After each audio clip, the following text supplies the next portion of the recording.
ಗೆಳೆಯರೆ, ಯುರೋಪ್ ದೇಶದ ಅವಶ್ಯಕತೆ ನಮ್ಮ ದೇಶದ ಮೂರ್ಖತನದ ಬಗ್ಗೆ ಹೇಳ್ತೀನಿ ಕೇಳ್ರಿ.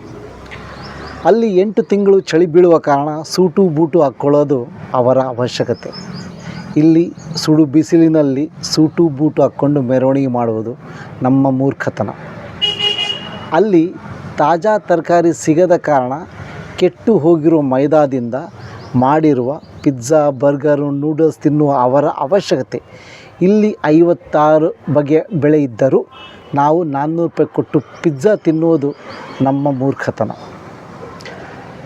ತಾಜಾ ತರಕಾರಿಗಳು ಸಿಗದ ಕಾರಣ ಅವರು ಮಾಂಸ ತಿನ್ನುವುದು ಅವರ ಅವಶ್ಯಕತೆ.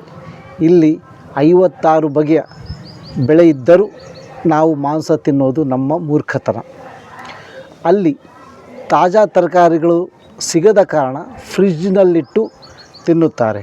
ಇಲ್ಲಿ ಸಮೀಪದ ಅಂಗಡಿಗಳಲ್ಲಿ ತರಕಾರಿ ಸಿಕ್ಕರೂ ನಾವು ಫ್ರಿಜ್ನಲ್ಲಿಟ್ಟು ಮತ್ತು ಹಳೆ ತರಕಾರಿನ ತಿನ್ನುವುದು ನಮ್ಮ ಮೂರ್ಖತನ.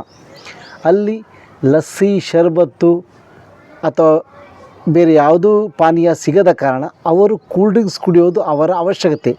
ಇಲ್ಲಿ 100 ಬಗೆಯ ಪಾನೀಯಗಳಿದ್ದರೂ ನಾವು ಮತ್ತು ಅವರ ತಂಪಾದ ಪಾನೀಯಗಳನ್ನು ಕುಡಿಯೋದು ನಮ್ಮ ಮೂರ್ಖತನ.